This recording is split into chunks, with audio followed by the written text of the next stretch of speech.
Oh, pinapasok na kita dito sa opisina, ha? Paano?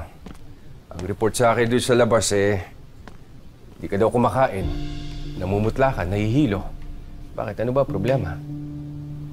Ang sabi ko po sa kanila, Mayor, di ako aalis dito hanggat di kita nakakausap. Para makakuha ng hustisya para sa kapatid ko. Alam mo, Teresa, nakausap ko na ang kapulisan. Ang sabi nila sa akin, nagawa na nila ang lahat para sa kaso ng kapatid mo.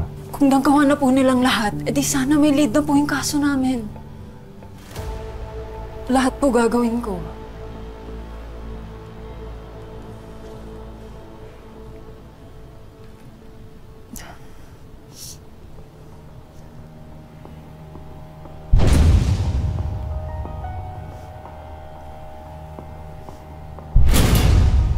Lahat po gagawin ko. Kung kakailanganin. Lahat po gagawin ko. Ano ginagawa mo? Ha? Ano ginagawa mo, Teresa? Ito yung gusto mo. Tigilan mo yan! No! Tigilan mo yan! Ito yung gusto. Sige! Ito yung gusto mo. Stop it! Tigilan mo! Ano ginagawa mo? Ha? Lingkod bayan ako! Mayor ako dito! At higit sa lahat, may asawa ako!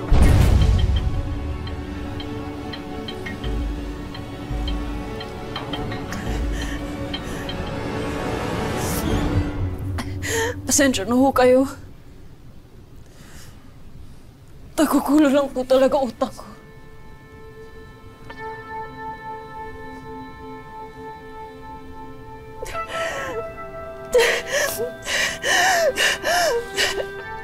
Ganito na lang. Bukas sa bukas, kakusapin ko si Chief Policar.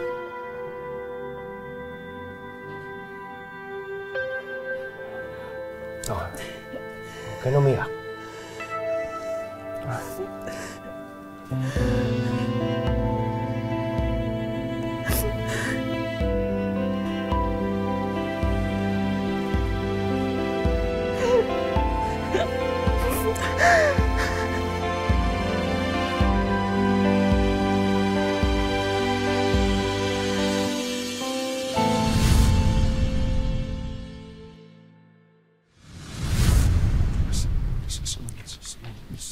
Mayor, Oh, magpapaalam na ho sana ako.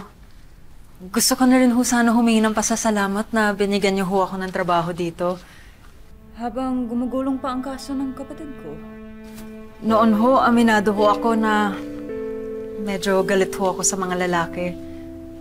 Binubugbog ho kasi ng tatay ko yung nanay ko noon. Pati na rin ho ako.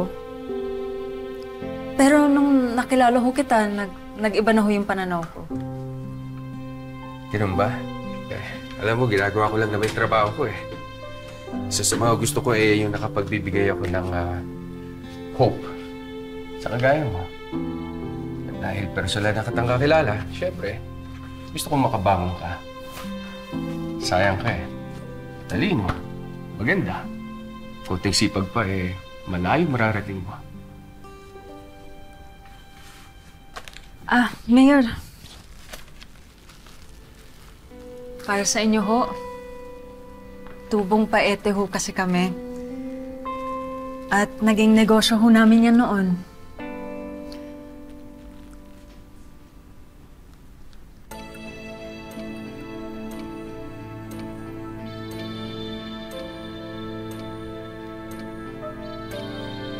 Katinik pa lang kamay mo.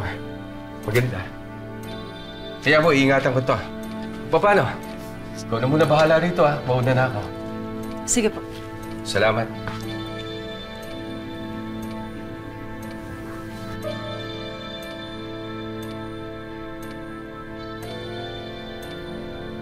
Mali ito, Teresa. Mabuti lang siya sa'yo. Pero may asawa na siya. Ipapaluti ko na po. Grabe. Mahal na mahal niyo po talaga yung asawa niyo, no? Napakaswerte naman ni Madam Shaza sa inyo.